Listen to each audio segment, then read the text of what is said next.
लहराते तिरंगे के साथ आगे बढ़ती ये टुकड़ी किसी राजनीतिक रैली की नहीं, बल्कि देश की रक्षा में अपनी जान न्यौछावर करने वाले शहीद जवान सुनील कुमार की आखिरी यात्रा की है। सुनील कुमार ने अपनी मातृभूमि की हिफाजत में अपनी जान देकर कई नौजवानों के लिए प्रेरणा स्रोत बन गए, तो देश के साथ ही बिहार का नाम भी गौरवान्वित कर दिया है। बिहार रेजिमेंट में हवलदार सुनील कुमार भले ही पंचतत्वों में विलीन हो गए हों, लेकिन वह हमेशा अमर रहेंगे। दरअसल लद्दाख बॉर्डर पर गलवान घाटी में भारत और चीनी सैनिकों के बीच कई दिनों से चल रही हिंसक झड़प में राजधानी पटना जिला के बिहटा निवासी हवलदार सुनील कुमार शहीद हो गए, जिसके बाद सुनील के शहादत की खबर उनके घर पर फोन से दी गई।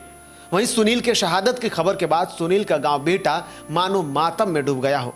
उनके परिजनों और गांव के लोगों का रो रो कर बुरा हाल हो गया। सुनील के घर वालों को ये नहीं उम्मीद थी कि लॉकडाउन से महज 2 महीने पहले छुट्टी पर घर आए सुनील से उनकी आखिरी मुलाकात होगी। हालांकि ड्यूटी पर जाने के बाद भी सुनील की अपने घर वालों से बातचीत होती थी। सुनील ने अपनी पत्नी से आखिरी बातचीत में भारत चीन सीमा पर बिगड़े हालातों को लेकर भी चर्चा की थी, लेकिन सुनील को यह नहीं पता था कि यह उनके जीवन संगिनी से आखिरी बातचीत होगी। सुनील दरअसल 2002 में बिहार रेजिमेंट की तरफ से भारतीय सेना में शामिल हुए थे और भारत नेपाल सीमा क्षेत्र लद्दाख में पिछले 2.5 साल से तैनात थे। लेकिन 42 साल बाद जब दोनों देशों के बीच में ऐसी झड़प देखने को मिली, तो इसमें बिहार के 5 लाल शहीद हो गए, जिसमें एक नाम था सुनील कुमार। हालांकि सुनील की शहादत से पूरा देश आहत है, तो बिहार के सीएम नीतीश कुमार ने हवलदार सुनील की शहादत पर शोक जताते हुए बिहार के सपूत की शहादत को नमन किया और उनके परिजनों को दुख की इस घड़ी में धैर्य रखने की शक्ति प्रदान करने के लिए प्रभु से कामना की।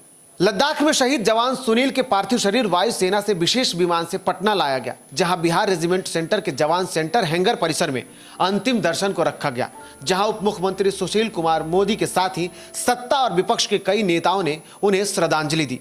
वहीं शहीद जवान को बिहार रेजिमेंट दानापुर के जवानों ने सैन्य धुन बजाकर सलामी दी। सुनील का पार्थिव शरीर गांव पहुंचते ही आखिरी दर्शन के लिए लोगों की भीड़ उमड़ पड़ी।